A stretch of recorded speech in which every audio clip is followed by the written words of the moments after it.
Christmas. They are Santa's naughtiest little elves, the Smiley Morning Show. Broadcasting live to the North Pole and all over the world. This is 99.5 WZPL-FM. You're listening to Smiley's annual Christmas pageant at Moondog Tavern. We now return to the stunning climax of the Smiley Morning Show's A Christmas Carol. On 99.5 WZPL, live from the Moondog Tavern.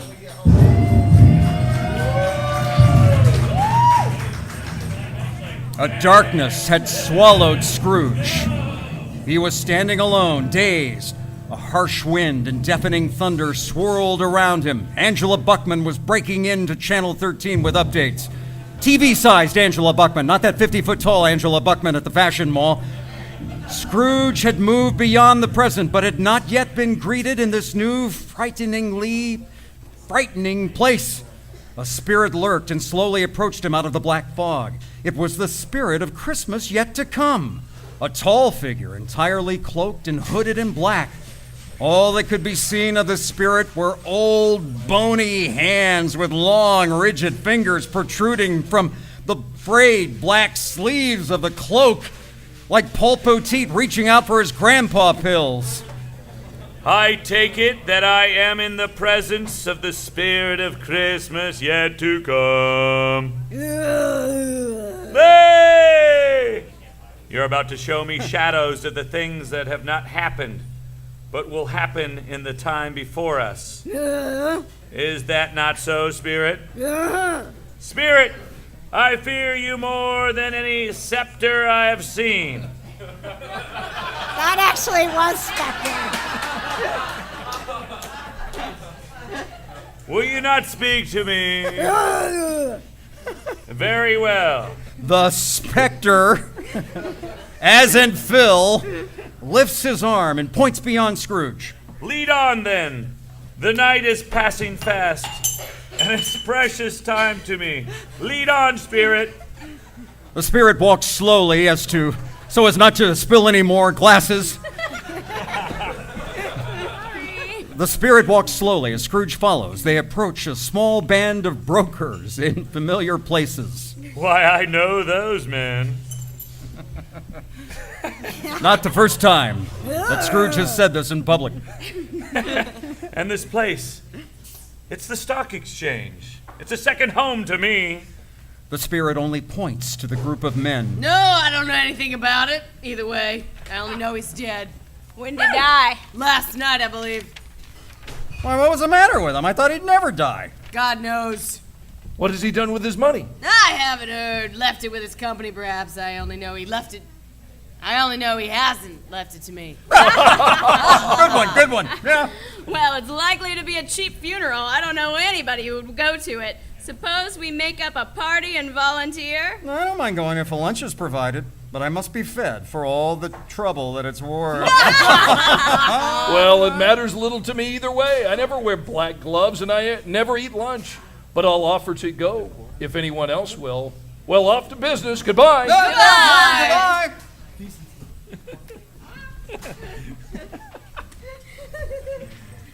Have these men no sense of decency or decorum? Spirit, what is this? Why am I seeing this? The spirit points in the opposite direction, revealing a greasy, bedraggled old man sitting in a chair and surrounded by an odd collection of junk boxes. Old iron, rags, old clothes, moldy books and bottles.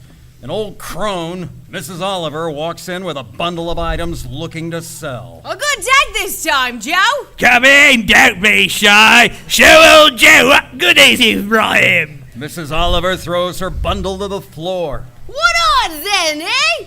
He took care of himself well, huh? Who's worse for the loss of a few things like these? Not a dead man, I suppose. If he wanted to keep him after he was dead, the wicked old screw, why wasn't he more natural in his lifetime?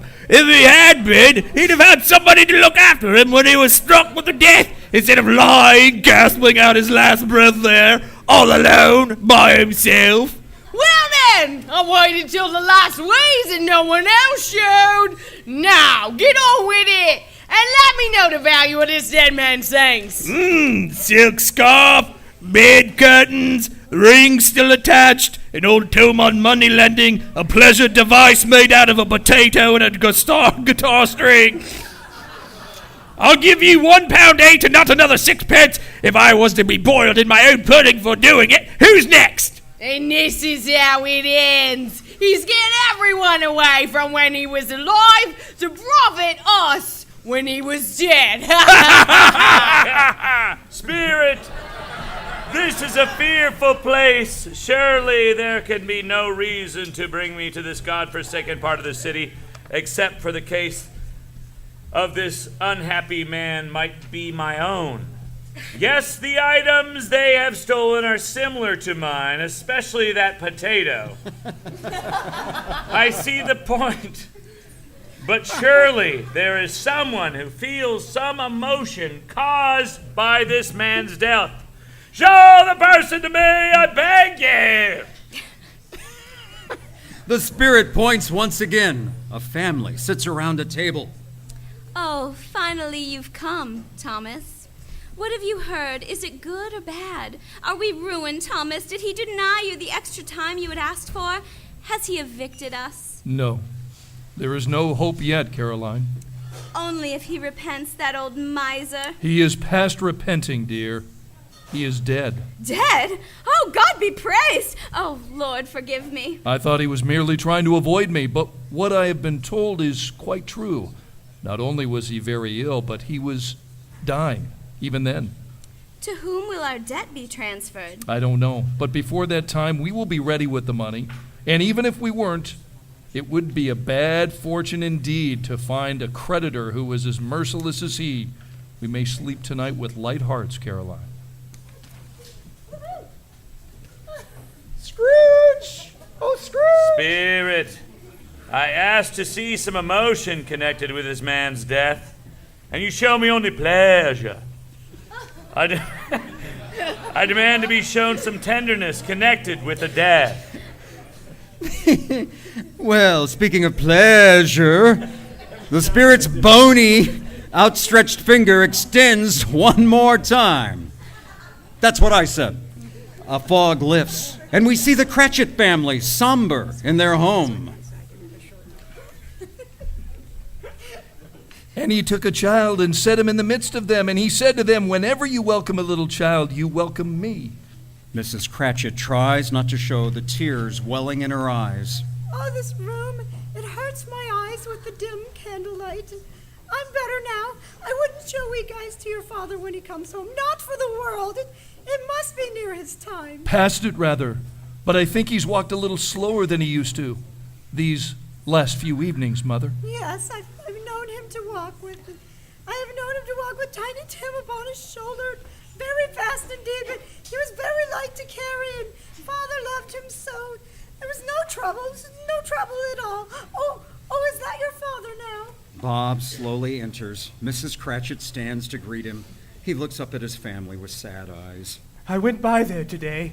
It's why I'm late. I wish you could have been there. It would have done you good to see how green it is. But you'll see it often.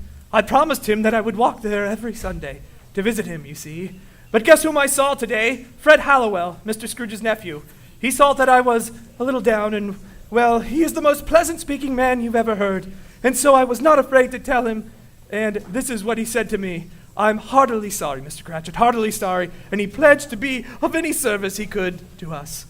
It really seems as if he had known Tiny Tim and felt with us. And I've got good news for you, Peter. What is it, Father? Mr. Hallowell told me that he has been able to secure an apprenticeship for you. You'll begin at 8 shillings a week starting Tuesday. 8 shillings a week? That's enough to laser off all my hair at Indy Premiere like Tony Williams, and then kill all of the lice that were living in it with lice slayers like Paul Petit. And because I just said those two things, Tony and Paul will get to eat this week. Thanks, sponsor money. Indeed. Anyway, it's Premier Laser Center. Whatever. TheLiceslayers.com. You're dead, Tiny Tim. Indeed, the lasers killed him. And even as we all move on in different ways, my family, I know none of us will ever forget Tiny Tim, shall we? No, never, Father. Cratchit home is once again taken by a storm and black fog. As it fades, Scrooge and the spirit find themselves standing amidst a field of tombstones. A graveyard. Spirit, something tells me that the moment of our parting is at hand. Again with a bony hand. The spirit's bony hand stretched out with one finger affixed upon a soot-covered tombstone. Before I draw nearer to that stone to which you point, answer me one question! Are these the shadows of the things that will be, or are they the shadows of things that may be? Only? The course of a man's life, if continued in the same ways, will determine certain ends. I accept it. But if he departs from those courses, the ends must change. Say it is so with what you show me. The spirit's finger... Here we go again with the finger, Dave. The spirit's finger remained rigid, affixed to the marker. Scrooge creeps toward the stone, trembling. Seeing the name inscribed there, he falls to his knees. No! To your knees! No! Their knees! It can't be. Am I that man? Am I that man who died, whom no one mourned? Say it isn't so, Spirit. Say it isn't so! Spirit, hear me. I am not the man I was. I will not be the man I have before your intervention. Why show me this if I am past all hope? Surely your nature intercedes me and pities me. Assure me that I may yet change these shadows you have shown me by a changed life. I will honor Christmas in my heart and try to keep it all the year. I will remember the lessons of the past. I will live in the present. I will live towards the future. I will stop belching on the air. I will stop singing over the ends of songs. I'll try my hardest to start lactating so I can help Sarah feed Noah. The spirits of all three will strive with me. I will not shut out the lessons that they teach. Oh, tell me that I may sponge away. I may sponge away the writing on this stone. Period.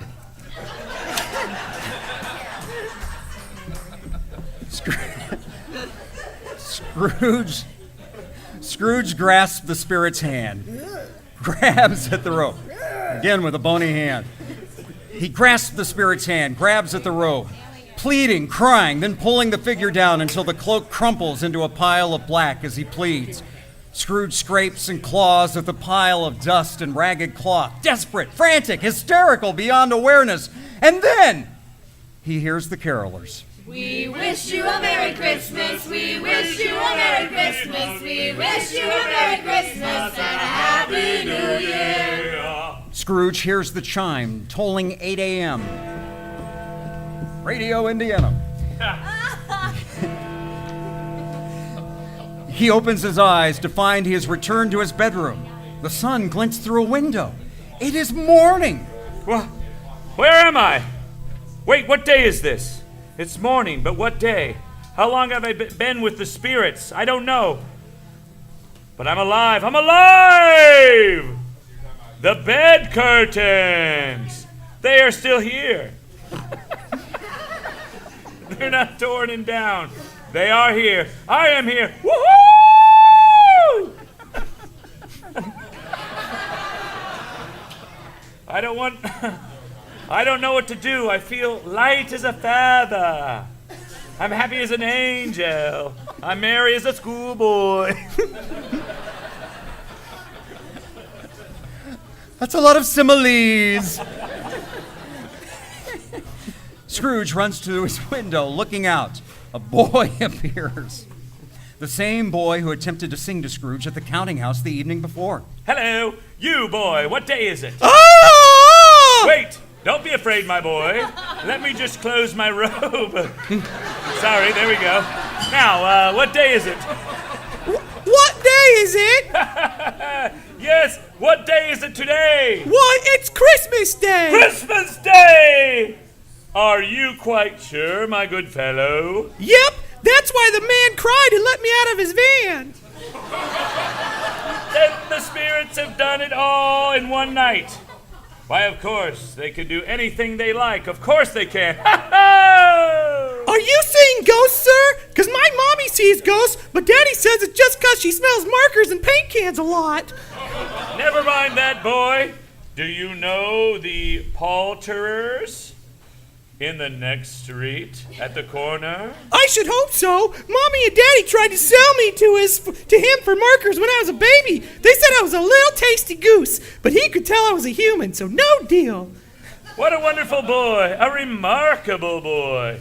Do you know whether they sold the prize turkey that was hanging up there? What? The one as big as me? That's my girlfriend. What a delightful boy.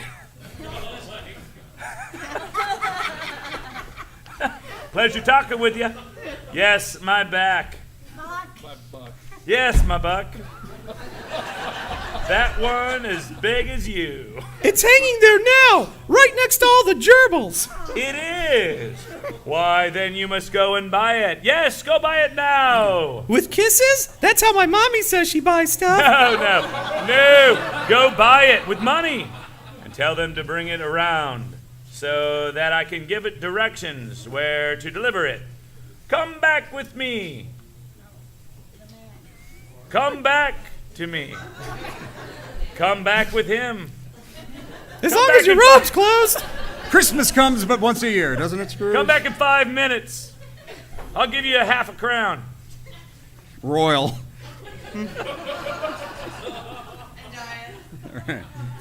The boy turns and runs like a shot to the poulterer. I'll send it to Bob Cratchit. He won't know who sent it. I won't tell him. Ha ha! It's twice the size of Tiny Tim. Oh, tiny, tiny Tim. Oh, my soul, Tiny Tim will live. They will all live. The spirits of Christmas past, present, and future. Happy New Year. Ha ha ha ha ha.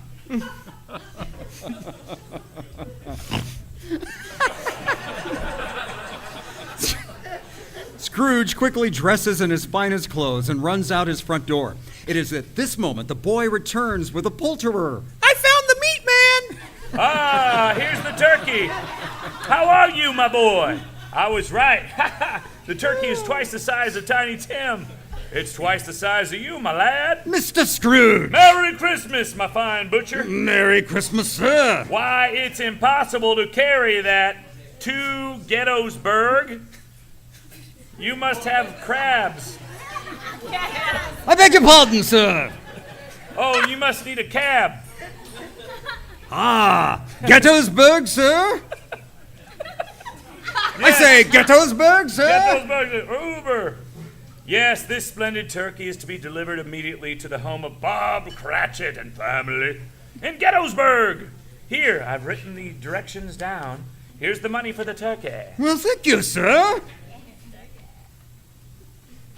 What? Well, you're welcome. It's not highlighted, but I'll go ahead and read it anyway. And here's the money for the delivery. Thank you for reading your lines, sir. You're welcome. Here's a tip for you, too, sir. Thank you, sir. And here's a half a crown for you, my boy. Well deserved. Yes, well deserved. I'm going to use this to buy Mommy some markers and a gerbil dinner. Oh, and a very Merry Christmas. Oh, Merry Christmas. Merry Christmas. Oh, yes. Oh, yeah. Down the street, Scrooge notices Mr. Jeeves and Mr. Howell, the charity collectors, quietly chatting. He hurries toward them. My dear sir, how do you do? I hope you did well yesterday. It was a very good thing to do. A very good thing. Mr. Scrooge? Yes, that's my name. I fear it hasn't been pleasant to you, my name and all. Allow me to ask my forgiveness. And yours too, sir. Yes, sir. And will you have the goodness? Scrooge, I will. Scrooge, who has somehow turned into Shaft in the last couple of paragraphs. Scrooge. Damn right. Scrooge whispers in Mr. Howell's ear a very generous donation. Lord bless me! My dear Mr. Scrooge, are you quite serious? If you please, not a farthing less. A great many back payments are included in that, I assure you. Will you do me a favor?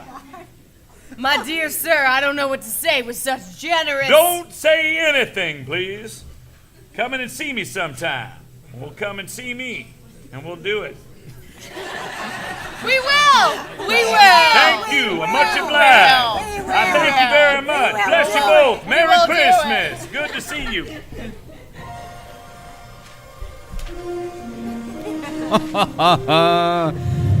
I'm chuckling like Burl Ives in another one of our Christmas pageants because would you believe it if I told you Scrooge went to church that day? He did! And walked about the streets and watched the people hurrying to and fro and patted children on the head as they passed and found everything that could yield him pleasure. He had never dreamed that any walk, that anything at all could give him as much happiness. In the afternoon, he turned his steps toward his nephew's house where Janet and Fred were opening gifts. Oh, Fred, it's beautiful, and it's too much. You shouldn't have spent so much. But I love you, my dear. And my wife shall have the best 50 Shades of Dungeon swing on Christmas Day. Oh, Fred! I love you so much, and I can't wait to swing with you. I know, my dear, I know. Now, who can that be? I don't- Swingers? I don't know. No one's expected at this hour. Hello, Fred. Uncle Scrooge! The very name. It is I, your Uncle Scrooge. I recall an invitation you made to me yesterday to come and dine with you. If that invitation is still to force, I would like to accept it. Why, I don't know what to say. Well, you could say, by humbug, a resort I heartily repent of and shall never use again. So come on in. Come in?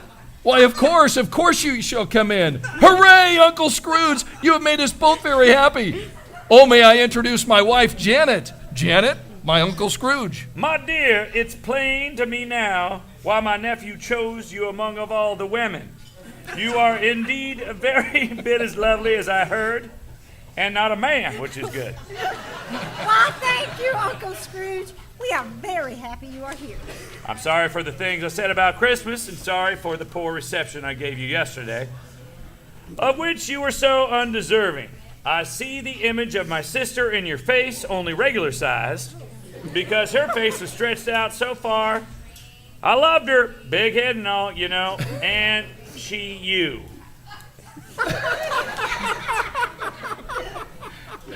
I know it, Uncle Scrooge. She loved you very much and wished until her dying day, when her large heart exploded, that we should always be close. And so we are, Fred, and so we shall be. So we shall be.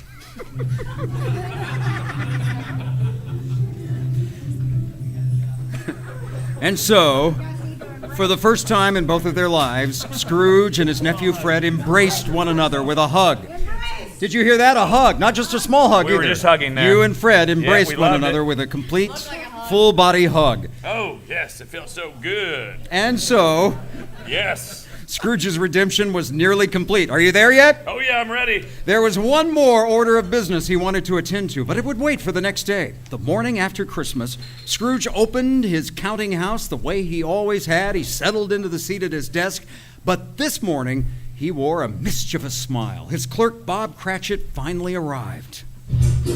What is this? Morning, sir. Mr. Cratchit, you are late, sir. Yes, sir. What do you mean by coming here at this time of day? I'm very sorry, sir. I am behind my time. Come here. Step this way, if you please, Cratchit. Bob shuffles toward Scrooge's desk. It's only once a year, sir. I shall not repeat it. I was making rather merry yesterday with my family. Now, I'll tell you what, my friend. I am all going to stand for this no mo. And I couldn't agree more. Hey, listen up.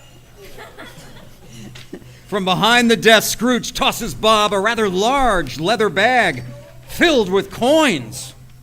That's right. And therefore, Your bag is quite heavy, sir. What do you have to say for yourself, Scrooge? I'll tell you one thing. I'm going to double your salary. Yeah, that's right, Bob Cratchit. Ha ha ha! I'm going to double your salary, sir. A Merry Christmas to you, a merrier Christmas than I've ever given to you in a year. And from now, I will endeavor What are to you, assist Oprah now? your family in any way I can. And as for you, Tiny Tim, he will walk again. I'm building a contraption out of a potato and some guitar string. It'll work, I know it. Now, you don't need to say a thing. Come on. Let's discuss the particulars over some buttery steak and Roost Chris before I gotta go somewhere else, Mr. Cratchit. You get a crutch, and you get a crutch.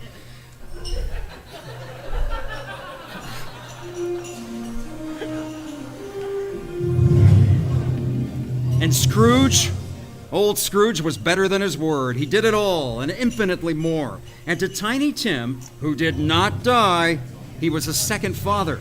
He became as good a friend, as good a master, as good a man as the good old city knew. And ever afterward, it was always said of Ebenezer Scrooge that he knew how to keep Christmas and keep it well. If any man alive possessed the knowledge, may that truly be said of us, all of us. And so, as Tiny Tim observed, God bless us, everyone!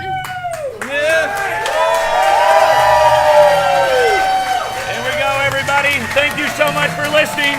This has been the Smiley Morning Show's adaptation of A Christmas Carol, starring KJ, Paul Poteet, producer Will, Tony Williams, Nikki Reed, Scott Swan, and me, Dave Smiley. Thank you so much to the Moondog Tavern. Merry Christmas, Happy Holidays. Thank you guys so much. Merry Christmas 2014.